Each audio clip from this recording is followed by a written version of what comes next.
ஆபாசத்துறை அமைச்சரின் நன்மைக்கான பேச்சு, செல்வ பெருந்தகை குறித்த அண்ணன் எடப்பாடியாரின் விமர்சனம், திமுக கூட்டணிக்குள் வெடித்துள்ள பூகம்பம், இவை பற்றி இந்த நிகழ்ச்சியில் பார்க்கலாம். இது வேல்ஸ் மீடியாவின் பொலிட்டிக்கல் வாட்ச் நிகழ்ச்சி.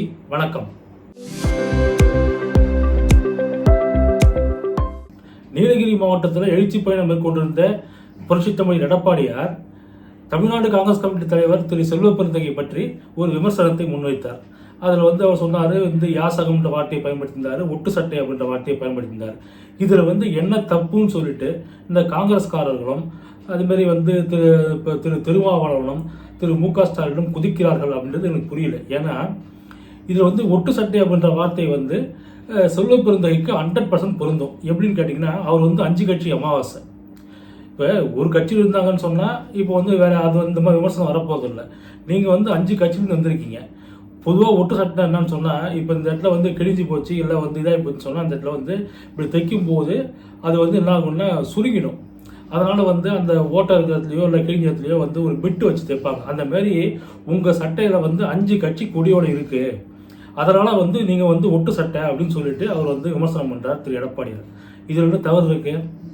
நீங்கள் ஒரே கட்சியில் பிறந்ததுலேருந்து காங்கிரஸ்லேயாவா இருந்தீங்க? இல்லை காங்கிரஸ் ரத்தமாக உங்கள் உடம்புத்தில் ஊறுது? அதெல்லாம் ஒன்றும் கிடையாது. இல்லை 5 கட்சி அமாவாசை ஏதோ ஒரு லக்கில் திரு கார்கே அவருடைய கருணை பார்வையால் நீங்கள் தமிழ்நாடு காங்கிரஸ் கமிட்டி தலைவர் ஆகிட்டீங்க. இந்த தமிழ்நாடு காங்கிரஸ் கமிட்டி தலைவர்ன்ற இந்த பதவி எவ்வளோ பெரிய உன்னதமான தலைவர்கள்லாம் இருந்திருக்காங்க. தீரர் சத்தியமூர்த்தி, பெருந்தலைவர் காமராஜர் தொடங்கி பெருந்தலைவர் மூப்பனார், திரு கே.வி. தங்கபாலுலாம் எந்த காலத்திலையும் கட்சி மாறாதவர். ஒரே ஸ்டாண்டு கடைசி வரைக்கும் இன்னி வரைக்கும் காங்கிரஸ் கட்சி மாறாத ஒரே தலைவர்னா அவர் தான். திரு கே.எஸ். அழகிரி தலைவராக இருந்திருக்காரு, திரு பி.எஸ். ஞானதேசிகன் தலைவராக இருந்திருக்காரு. இவங்க எல்லாமே தமிழ்நாடு காங்கிரஸ் போயிட்டு திருப்பி இங்கே வந்தவங்க தான். ஆனால் திரு கே.வி. தங்கபாலு போன்ற தலைவர்கள், திரு காமராஜர் போன்ற தலைவர்கள்லாம் வகித்த பதவியை நீங்கள் பெருக்கீங்க. ஆனால் அந்த பதவிக்கு நீங்கள் அழகு சேர்க்கிறீர்களா இல்லை அழுக்கை சேர்க்கிறீர்களா அப்படின்றத நீங்கள் யோசிச்சு பார்க்கணும். தமிழ்நாடு காங்கிரஸ் கமிட்டி தலைவர்ன்ற பதவி ரொம்ப அசிங்கப்பட்டு அல்லோலப்பட்டு கேவலப்பட்டு நிற்குது. இன்னைக்கு எப்படி யாசகம்ன்ற வார்த்தையை எடப்பாடியார் பயன்படுத்தலாம் அப்படின்னு சொல்லிட்டு நீங்கள் கேள்வி கேட்குறீங்களே, ஏன் பயன்படுத்தக்கூடாது? இப்போ நீங்கள் இந்த பண்ணுற ஸ்கிராப் பிஸ்னஸ் அவங்க அறிவாலயத்தில் போட்ட யாசகம் தானே அது. அறிவாலயத்தில் யாசகமாக பெற்று தானே அந்த பிஸ்னஸ் நீங்கள் பண்ணுறீங்க. அறிவாலயம் கொடுக்கறதை வாங்கிக் கொள்வதும் கொடுக்குற சீட்டை பெற்றுக்கொள்வதும் யாசகம் தானே. உங்களால் போய் டிமாண்ட் பண்ண முடியுமா இத்தனை சீட்டு வரும்னு சொல்லிட்டு? திரு மு.க. ஸ்டாலின் ஆட்சி காமராஜர் ஆட்சின்னு சொல்லிட்டு வாய் கூசாமல் கூசாமல் பேசுகிறீங்களே, ஒரு ஒரிஜினல் காங்கிரஸ்காரனால இதை சகிச்சிக்க முடியுமா? ஏன்னா நீங்கள் யாசகம் பெறுவதற்காக இந்த மாதிரி வார்த்தைகளை பயன்படுத்துறீங்க. மு.க. ஸ்டாலின் எங்க, பெருந்தலைவர் காமராஜர் எங்க, ரெண்டும் ஒப்பிடலாமா? இது எவ்வளோ பெரிய கேவலம் அது. அப்புறம் சொல்றீங்க நான் ரொம்ப ஏழைங்க அப்படின்றீங்க. அதுக்கப்புறம் எடப்பாடி விமர்சனத்துக்கு உங்கள் சாதியை கூட கூப்பிட்டு வரீங்க. நீங்கள் ஏழைன்னு சொல்லிட்டு யாருங்க ஒத்துப்பாங்க? உங்களுக்கு லண்டனில் பிஸ்னஸ் இருக்குன்றாங்க, இங்கே பிஸ்னஸ் இப்பயே ஸ்கிராப் பிஸ்னஸ் வெளியே தெரியுது. அது இல்லாமல் ஏகப்பட்ட பிஸ்னஸ் இருக்குது. 2016 நீங்கள் இந்த எலெக்ஷன் அஃபிடவிட்டில் 26 கோடி ரூபாய் சொத்து இருக்கிறதா காமிச்சிருக்கீங்க. ஸோ அப்பயே 26 கோடி ரூபாய் கணக்கு காமிச்சிருக்கீங்க. அப்படின்னா கணக்கு இல்லாத சொத்து எவ்வளோ இருக்கும் உங்ககிட்ட? நீங்கள் ஏழைன்றீங்க. இதெல்லாம் யாரை நம்ப சொல்கிறீங்க? அப்புறம் சொல்கிறீங்க புரட்சித் தலைவரையும் புரட்சித் தலைவி அம்மாவையும் தவறாக பேசியவர்கள் கூட தான் நீங்கள் கூட்டணி வச்சிருக்கீங்க அப்படின்னு சொல்லிட்டு ஒன்று யோசிச்சு பார்த்தீங்களா திரு செல்வ பெருந்தகை அவர்களே? இந்த விமர்சனம் வெளியான பிறகு உடனடியாக கூட்டணியை விட்டு வெளியேறியது அதிமுக. அதாவது அம்மாவை விமர்சித்த நபர்களோடு புரட்சித் தலைவரை விமர்சித்த நபர்களோடு இதை கூட்டணி வேண்டாம்னு சொல்லிட்டு உடனடியாக உறவை முறித்து கொண்டு வெளியேறணும் அந்த கூட்டணியிலிருந்து. இன்னும் உங்களை மாதிரி நினச்சிட்டிங்களா? பேரறிவாளனை கூப்பிட்டு இப்போ தலைமைச் செயலகத்திலே கட்டி அணைச்சி ஆற தழுவி பாசத்தை காட்டினாரே திரு மு.க. ஸ்டாலின்.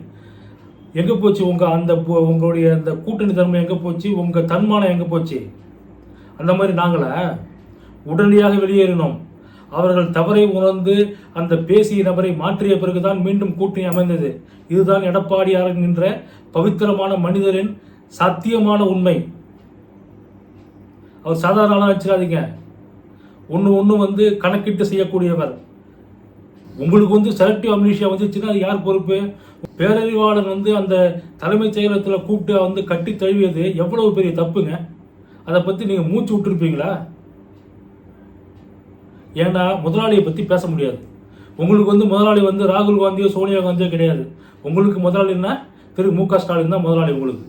இந்த செல்வ பெருந்தகைன்ற பேரே வந்து இப்போ யாரும் பயன்படுத்துறதில்லை. பெரும்பாலும் வந்து மலப்பெருந்தகை அப்படின்னு தான் பயன்படுத்துறாங்க. ஏன்னா உங்க செயல்பாடு வந்து அப்படி இருக்கு. சவுக்கு சங்கர்னு ஒரு பத்திரிகையாளர் உங்களை வந்து விமர்சிக்கிறாரு. நீங்க என்ன பண்ண, திருப்பி கருத்தியல் ரீதியாக அவருக்கு பதில் சொல்லுங்க, இல்ல அவரை விமர்சிங்க, இல்ல வந்து டிஃபமேஷன் போடுங்க. எனக்கு வந்து இதனால வந்து என்னுடைய மானம் வந்து கப்பலேறி விட்டது அப்படின்னு சொல்லிட்டு டிஃபமேஷன் போடுங்க. அது எதுவுமே பண்ணாம ரவுடி கும்பலை அனுப்பி அவர் வீட்டில் வந்து மலத்தை கொட்ட சொல்லி அவரோட அம்மா வந்து வயசானவங்க அவங்களே வந்து மிரட்டி தாக்கி, இதெல்லாம் ஒரு தலைவருக்கு அழகா? அதனால தான் என்ன பண்ணிட்டாங்க, இப்போ எல்லாமே அவங்கள மலப்பெருந்தகை அப்படின்றாங்க. இந்த பேர் உங்களுக்கு பொருத்தமாக தான் இருக்குது, அது ஒன்றும் சந்தேகம் இல்லை. ஏங்க அந்த வீட்டில் போய் ஒரு வாழ வீட்டில் வந்து மலத்தை கொட்ட சொல்லி ஒரு குரூப் அனுப்புறீங்கன்னு சொன்னால் நீங்கள் என்ன மாதிரியான தலைவருங்க நீங்கள்? இந்த மாதிரியான ஒரு மலப்பெருந்தகைக்கு அண்ணன் திருமா வந்து முட்டு கொடுத்துன்னு கிளம்பி வர்றார். எடப்பாடியார் எப்படி வந்து தனிமனித விமர்சனம் பண்ணலாம் அப்படின்னு சொல்லிட்டு. அண்ணன் திருமா அவர்களே, துணை முதலமைச்சர் திரு உதயநிதி ஸ்டாலின் வந்து எடப்பாடியாரை பற்றி எவ்வளவு தரம் தாழ்ந்த விமர்சனங்களை இன்னமும் செய்து வருகிறார். முதலில் செஞ்சிருக்காரு, இப்பயும் செஞ்சு வராரு. அதை பற்றி ஒரு வார்த்தை பேச உங்களுக்கு தைரியம் இருக்கிறதா? ஏன்னா உங்க சின்ன முதலாளி கோச்சிப்பாரா? ஏன் நீங்கள் தான் தோழமை சுட்டுதலில் வந்து ரொம்ப ஃபேமஸ் ஆச்சு. ஒரு தோழமை சுட்டுதல் இல்லைங்க, நீங்கள் வந்து இது மேலே பண்ணக்கூடாது, அவர் வந்து மூத்த அரசியல் தலைவர், அது மாதிரி பேசாதீங்கன்னு சொல்லிட்டு ஒரு ட்விட்டு போடுறது. ஏன்னா பயம்.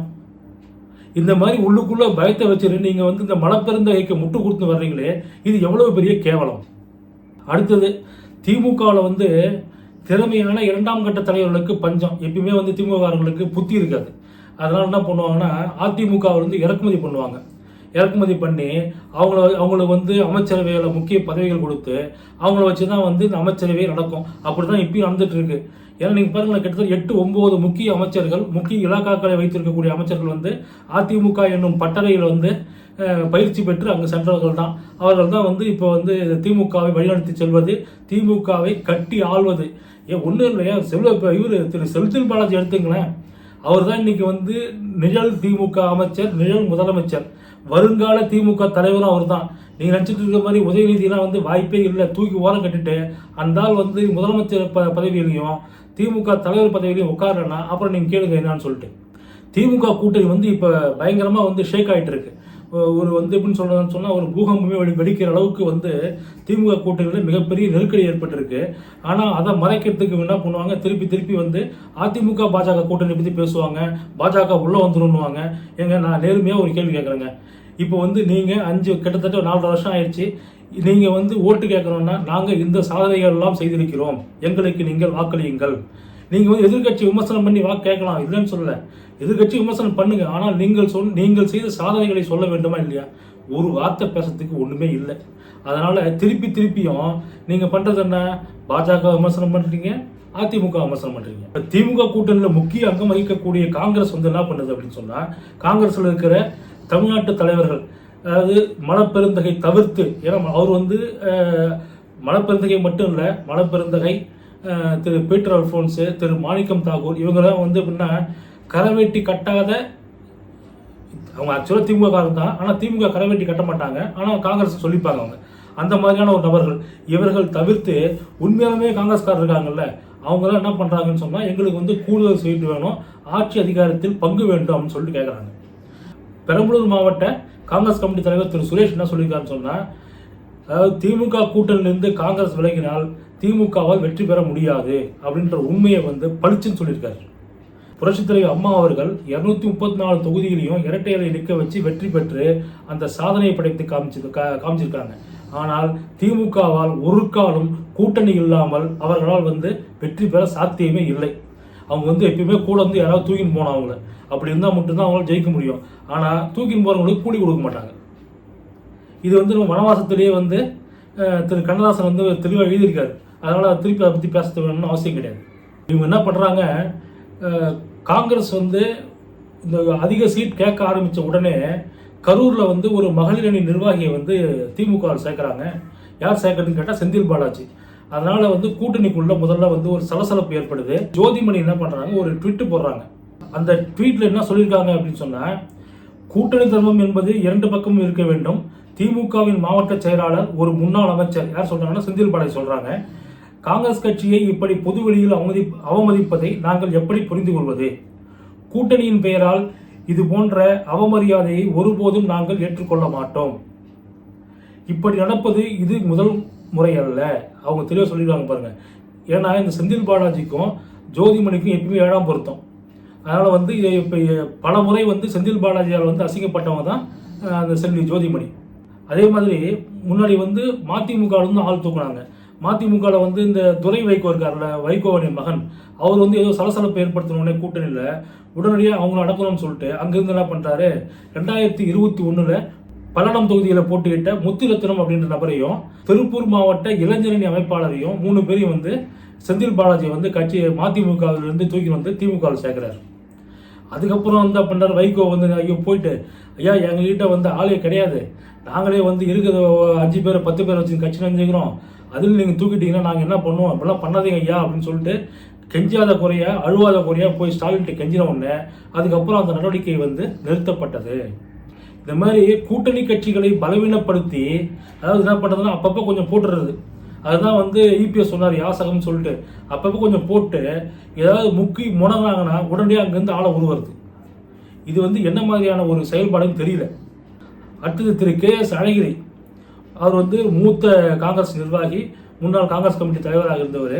அவர் சொல்கிறாரு, நீங்கள் வந்து கரும்புலேருந்து வந்து சாரை பூரா எடுத்துக்கிறீங்க, சக்கையை மட்டும்தான் என்கிட்ட கொடுக்குறீங்க, எங்களுக்கு வந்து இந்த முறை வந்து அதிகமான சீட் வேணும், எங்களுக்கு வந்து ஆட்சியிலையும் பங்கு வேணும் அப்படின்னு சொல்லிட்டு அவர் வந்து தெளிவாக சொல்லியிருக்காரு. அதே மாதிரி கிள்ளியூர் தொகுதி காங்கிரஸ் எம்எல்ஏ திரு ராஜேஷ்குமார், போன முறை வந்து 20 சீட்டு கொடுத்தீங்க, அது வந்து ஏற்றுக்கணும், இந்த தடவை வந்து 20 சீட்டில் நாங்கள் வந்து ஒத்துக்க மாட்டோம், எங்களுக்கு கூடுதல் சீட் வேணும், அதே மாதிரி அமைச்சரவையிலும் இடம் வேண்டும்னு சொல்லிட்டு அவரும் வந்து தெளிவாக சொல்லியிருக்காரு. இந்த மாதிரி என்ன போச்சுன்னா பரவலாக காங்கிரஸ் கட்சிக்குள்ளிருந்து அதிக சீட்டு அமைச்சரவையில் இடம் என்ற கோரிக்கை வந்து வலுப்பெற்று வருகிறது. தமிழ்நாடு காங்கிரஸ் கட்சியில் இருக்கக்கூடிய இந்த நிர்வாகிகள் மற்றும் தொண்டர்களின் உணர்வுகளை வந்து இந்த தலைவர்கள் வந்து பிரதிபலிக்கிறார்கள் அப்படின்றது தான் உண்மை. இவர்கள் இந்த மாதிரி கூட்டணி கட்சியிலிருந்து ஆட்களை தூக்கி அவர்களுக்கே ஒரு தர்ம சங்கடத்தை ஏற்படுத்தும் நிலையில புரட்சித் தலைவர் எம்ஜிஆர் வந்து என்ன பண்ணியிருக்காருன்னு பாருங்க. மூகா முத்து, யாரு, மறைந்த கருணாநிதியின் மகன் மூகா முத்து, அவரும் மறைஞ்சிட்டார். இப்ப அவர் வந்து என்ன பண்றாரு, அந்த கருணாநிதி வீட்டு வாசலில் நின்று சத்தம் போடுறார், ஏதோ பிரச்சனை பண்ணுறாரு. இது வந்து உளவுத்துறை மூலியமாக முதலமைச்சராக இருந்த திரு புரட்சித் தலைவர் எம்ஜிஆர் வசம் வந்து கொண்டு செல்லப்படுது செய்தி. அவர் வந்து மூகாமுத்துவை கூப்பிட்டு, என்னப்பா பிரச்சனை, ஏன் இது மாதிரி வந்து சத்தம் போட்டுருக்கீங்க, அந்த மாதிரி பண்ணாதீங்க அப்படின்னு சொல்லிட்டு அட்வைஸ் பண்ணும்போது, எங்கள் அப்பா வந்து எங்களுக்கு காசு கொடுக்க மாட்டுறாரு அப்படின்னு சொல்லிட்டு அவர் வந்து புகார் சொல்கிறார். அதை பற்றி நீ கவலைப்பட வேணாம், நான் உனக்கு வந்து காசு தரேன் அப்படின்னு சொல்லிட்டு காசு அப்பயும் கையில் கொடுத்துட்டு மாதம் மாதம் நீ வந்து தோட்டத்தில் வந்து தாராளமாக காசு வாங்கி போகலாம், ராமவரம் தோட்டத்தில் அப்படின்னு சொல்லிட்டு சொல்லி அனுப்புகிறாரு. இவர் வந்து ஒரு கட்டத்தில் என்ன பண்ணுறாரு, மூகாமுத்து வந்து நான் வந்து உங்கள் கட்சியில் வந்து இணையணும் அப்படின்னு கேட்கும்போது, அது தப்புப்பா, உங்கள் அப்பா வந்து வேற கட்சி நடத்துகிறாரு, ஒரு கட்சியோட தலைவர் அவர், அப்படி இருக்கும்போது நீங்கள் வந்து என் கட்சியில் சேர்ந்தால் அது நல்லா இருக்காது, அதனால் வேண்டாம் அப்படின்னு சொல்லிட்டு தவிர்க்கிறார். இந்த தலைவர் எங்கே, இப்போ இருக்கிற இந்த திமுக வந்து இதை என்ன சொல்கிறது, அதை கூட்டணி கட்சின்னு கூட பார்க்காம நீங்கள் வந்து பலவீனப்படுத்த நினைக்கிறீங்களே, அப்போ வந்து புரட்சித் தலைவர் பொன்மனச்செம்மல் எம்ஜிஆர் நினச்சிருந்தா என்ன ஆயிருக்கும், திமுகவை அப்படி சுன்ற நேரத்தை தூக்கி காலி பண்ணிட்டு இருப்பார். அடுத்ததாக ஆபாசத்துறை அமைச்சர் உதயநிதி. என்னங்க ஆபாசத்துறைன்னு சொல்கிறீங்க, தப்பாக சொல்கிறீங்கன்னு நினைக்காதீங்க. அவர் வந்து விளையாட்டுத்துறை மற்றும் சிறப்பு திட்ட அமலாக்கத்துறை அமைச்சர் தான். ஆனால் போர்ட்போலியோ மாற்றிருப்பாங்க பொழுது ஆபாசத்துறைன்னு சொல்லிட்டு ஒரு துறையை உருவாக்கி அதற்கு அவரை அமைச்சராக நியமித்திருப்பார்களோ என்ற சந்தேகம் எழுகிறது. ஏன்னா அவர் வாயிலிருந்து வர்ற வார்த்தைகள்லாம், பேசுகிற பேச்செல்லாம் அவ்வளவு ஆபாசமாக இருக்குது. இவர் ஏற்கனவே ஆபாசமாக பேசுனதை பற்றி ஒரு வீடியோ நம்ம ஏற்கனவே போட்டிருக்கோம், அது இன்ஃபோவில் கொடுக்குறேன், வாய்ப்பு இருக்கிறவங்க டைம் இருந்தால் நீங்கள் பாருங்கள்.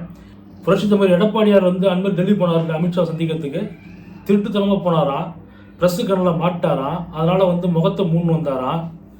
இது வந்து உள்துறை அமைச்சர் அதெல்லாம் சந்திக்க போகிறீங்க, எதற்காக வந்து நீங்கள் திருட்டுத்தனமாக போகிறீங்க அப்படின்னு கேட்குறாரு. நான் கேட்குறேன், திரு உதயநிதி ஸ்டாலின் அவர்களே, நீங்கள் வந்து தயவு செய்து விழித்திருங்கள். ஏன்னா உங்களுக்கு வந்து எப்போ பார்த்தாலும் நீங்கள் வந்து ஒரு விதமாக இதிலே இருக்கீங்க, உங்களுக்கு வந்து என்ன நடக்குது ஏது நடக்குதுன்னு தெரியல. எப்போ பார்த்தாலும் வந்து சாயந்தரம் தூங்கி வந்து காலைல மறுநாள் வந்து 11 மணிக்கு ஏன் எப்படி தெரியும், ஒன்றுமே என்ன நடக்குதுன்னு தெரியாது நாட்டில். அந்த மாதிரி நிலைமையில் தான் நீங்கள் இருக்கீங்க. புரட்சித் தலைவர் எடப்பாடியார் வந்து திரு அமித்ஷா வீட்டுக்கு போனதை வந்து எல்லா டிவியும் லைவ் போட்டாங்க. அவர் எந்த காரில் போனாருன்னு முதற்கொண்டு எல்லாமே லைவ் போட்டாங்க. உள்ளே வந்து எவ்வளோ நேரம் பேசுகிறாங்கன்னு சொன்னாங்க. அது கூட தெரியாமல் நீங்கள் வந்து துணை முதலமைச்சர்னு பேரை வச்சுக்கின்னு நீங்கள் வந்து திருட்டுத்தனமாக போனதாக சொல்கிறீங்களே, உங்களை என்ன சொல்கிறது? கேட்குறாரு, நீங்கள் உள்துறை அமைச்சர் தான் பார்க்க போனீங்களா இல்லை வேற யாராவது பார்க்க போனீங்களா? நீங்கள் வந்து வெளில வந்த கார் வந்து கிட்டத்தட்ட 10-15 கோடி இருக்கும். அதிலே வந்து உங்களுக்கு வேர்க்குதுன்னா உள்ள என்ன நடந்திருக்கும்? என்ன டீலிங் நடந்திருக்கும்? ஒருவேளை பேக்கர் டீலிங்காக இருக்குமோ? அது கூட இருக்கலாம். எப்படி அவர் வந்து காமெடி பண்ணுறாராமா, ஆபாசமாக பேசுகிறாராமா, இவர் சிரிச்சுக்கிறாரு, கூட இருக்கணும் சிரிக்கணுமா? ஏன் உங்களுடைய வயதும் திரு எடப்பாடியாரின் அரசியல் அனுபவமும் வந்து ஒன்று. அது கூட அந்த ஒரு மூத்தவரை பேசணுன்ற ஒரு எண்ணம் கூட இல்லாமல் நீங்கள் பேசுறது வந்து மிக மிக மிக தவறு. ஒரு நல்ல குடும்பத்திலிருந்து வந்தால் இந்த மாதிரி பேச மாட்டாங்க. ஏன் நம்ம வந்து பொது வெளியில் பேசுகிறோம், நம்மளை வந்து நிறைய பேர் ஃபாலோ பண்ணுறாங்க. அவர்கள் என்ன நினைப்பார்கள்? நம்ம வந்து குடும்பத்தில் வந்து அம்மா வந்து அவ்வளோ தூரம் ஒரு பக்திமானாக இருக்காங்க, அவங்க என்ன நினைப்பாங்க? அப்பா என்ன நினைப்பார்? இந்த மாதிரி எந்த எண்ணமும் இல்லை என்றால்தான் இந்த மாதிரி பேச தோன்றும். தான் தோன்றித்தனமாக பேசுவதுன்னு பேர் இது. உங்களுக்கு வந்து எந்த கட்டுப்பாடும் இல்லை. நீங்கள் வந்த விதம் அப்படி, வளர்ந்த விதம் அப்படி, அது யாரும் ஒன்றும் பண்ண முடியாது. சரி, நீங்கள் வந்து இந்த பேக்கரி டீலிங்கிறீங்களே, இந்த பேக்கரி டீலிங்க்கு சொந்தக்காரர் யார்? நீங்களே சொன்னீங்க, வைகை புயல் வடிவேலு. வைகை புயல் வடிவேலு எங்க கூடவா இருக்காரு? உங்கள் கூட தான் இருக்காரு. அவர் வந்து உங்களுக்கு சொல்லிக் கொடுத்து நீங்கள் அந்த பேக்கரி டீலிங்கை பயன்படுத்தி விட்டு இப்போது வந்து அதை வந்து திரு எடப்பாடியார் வந்து பயன்படுத்தியிருப்பாரோ என்ற சந்தேகத்தின் பேரில் நீங்கள் பேசுகிறீர்கள். ஏன்னா ஏற்கனவே வந்து அந்த பேக்கரி டீலிங் பயன்படுத்திய அனுபவம் வந்து உங்களுக்கு இருக்கிறது. அப்படிதான் சொல்ல தோணுது. இல்லைன்னா இத்தனை ஆண்டு அனுபவம் வாய்ந்த ஒரு முன்னாள் முதலமைச்சரை, ஒரு மூத்த அரசியல் தலைவரை, ஒரு பவித்திரமான தலைவரை நீங்கள் வந்து வாய்க்கு வந்தபடி ஆபாசமாக நீங்கள் பேசிக்கிட்டே இருப்பீங்க. நாங்கள்லாம் வந்து பார்த்து கவனித்துருக்கணுமா? நீங்கள் எதற்காக பால் டாவி கொடுத்தீர்கள் என்று சொல்ல முடியுமா? ஒரு செய்தி உலா வந்தா இல்லையா? வாரம் இருமுறை இதழ் வந்து அந்த வந்து அட்டப்படத்திலே போட்டு இது மாதிரி நீங்கள் பால் டாவி குடிச்சிங்கன்னு சொல்லிட்டு போட்டாங்களா இல்லையா? எதற்காக நீங்கள் குடிச்சிங்கன்னு சொல்லிட்டு நான் கேட்டிருக்கோமா? அது வரைக்கும் நீங்கள் வந்து என்ன ஆயுதம் எடுக்கிறீர்களோ அதே ஆயுதத்தை தான் நாங்கள் எடுக்க வேண்டிய நிலைமை ஏற்படும். உங்கள் ஆட்சியில் வந்து சட்டம் ஒழுங்கு சீர்கெட்டு தமிழ்நாடே வந்து தலைகுனிவை சந்திச்சுட்டு இருக்கு. நீங்கள் கேட்டால் தமிழ்நாடு வந்து தலைநிமிர்துன்றீங்க. இந்த மாதிரி ஒரு நிலைமையில இந்த மாதிரி ஒரு பேச்சு வந்து உங்களுக்கு தேவையா? இனிமேலும் இந்த மாதிரி பேச்சு தொடர்ந்துன்னு சொன்னால் எங்களுடைய பதிலடி வந்து ரொம்ப மோசமாக இருக்கும்.